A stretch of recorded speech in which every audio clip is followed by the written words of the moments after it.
जय जगन्नाथ दर्शक बंधु आसतु जाना कहीं से अनंत कोटि ब्रह्मांडर नायक मणिमा कहीं क्या 15 दिन जाए अनसर गृह ज्वर से पीड़ित हो कष्ट पाई था।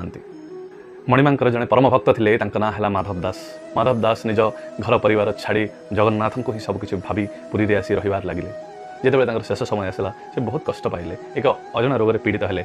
से समय दर्शक बंधु महाप्रभु निजे गोटे छोट बालक रूप से जाकर सेवा शुश्रूषा कर लगे।